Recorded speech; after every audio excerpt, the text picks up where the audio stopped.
AS2 इन 3 minutes part 3। तो अब बात करेंगे अपन ज्वाइंट प्रोडक्ट्स और बाय प्रोडक्ट्स की। तो सबसे पहले समझते हैं ज्वाइंट प्रोडक्ट्स क्या होते हैं। जैसे petrol, diesel, kerosene. Dairy items के केस में क्रीम, बटर, घी, प्रोसेस्ड मिल्क, ये सब ज्वाइंट प्रोडक्ट्स की कैटेगरीज में आते हैं। ठीक है। बाय प्रोडक्ट्स की बात करें तो जब आप शुगर केन बनाते हो तो बेसिकली शुगर निकलता है मेन प्रोडक्ट और मोलासिस निकलता है बाय प्रोडक्ट। ऑयल के केस में पीनट ऑयल आप बनाते हो तो एक वेस्ट ऑयल निकलता है जिसकी कुछ समथिंग वैल्यू होती है। अब प्रॉब्लम बेसिकली क्या होती है इन चीजों में, ज्वाइंट प्रोडक्ट बाय प्रोडक्ट में। ज्वाइंट प्रोडक्ट और बाय प्रोडक्ट के केस में होता यह है कि कॉमन कॉस्ट ऑफ प्रोडक्शन होता है। कॉस्ट ऑफ प्रोडक्शन मतलब जो भी एक्सपेंसेस होते हैं वो कई सारे एक्सपेंसेस कॉमनली इनकर होते हैं फॉर द डिफरेंट प्रोडक्ट्स।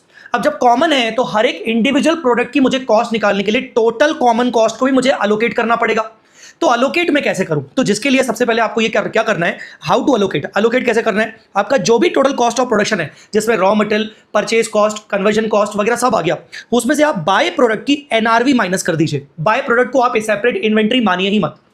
अगर बाय प्रोडक्ट बहुत अपने आप में एक इंपॉर्टेंट इन्वेंट्री की तरह दिख रहा है तो उसको बाय प्रोडक्ट बोलिए मत, वो एक मेन प्रोडक्ट हो गया। तो बाय प्रोडक्ट की आप एनआरवी माइनस कर दीजिए, कुछ और स्क्रैप वैल्यू है तो वो माइनस कर दीजिए टोटल कॉस्ट ऑफ प्रोडक्शन में से।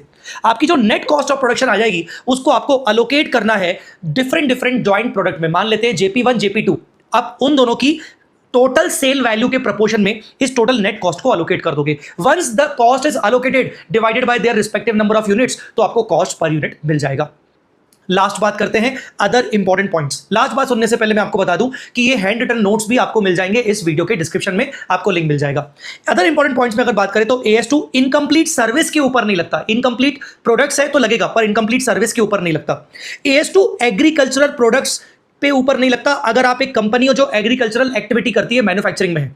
बट अगर आप सिर्फ होलसेलर हो, ट्रेडर हो एग्रीकल्चरल गुड्स के, तो AS2 लगेगा। स्टैंडर्ड कॉस्टिंग मेथड आपने सुना होगा कॉस्ट फाइंड आउट करने के लिए, वो मोस्टली मैन्युफैक्चरिंग फर्म्स के लिए लगता है जो प्रॉपर कॉस्ट रिकॉर्ड मेंटेन करती हैं। रिटेल मेथड या एडजस्टेड सेलिंग प्राइस मेथड उन पर्टिकुलर फर्म्स के लिए लगता है जो लार्ज क्वांटिटीज में अपने सिमिलर टाइप के आइटम्स को सेल करती हैं प्रॉफिट से सेम प्रॉफिट मार्जिन पे। जहां पर आप सेलिंग प्राइस में से मार्जिन माइनस करोगे तो कॉस्ट आ जाएगा।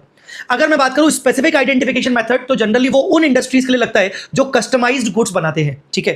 ट्रेड डिस्काउंट आपको परचेज कॉस्ट में से माइनस करना पड़ता है, जबकि कैश डिस्काउंट आपका डायरेक्टली P&L में जाता है। जीएसटी की बात करें कि वो कॉस्ट में इंक्लूड होगा कि नहीं, तो आप हमेशा अज्यूम करोगे कि आपको ITC अवेलेबल होगा, इसलिए कॉस्ट में इंक्लूड करने की जरूरत नहीं है।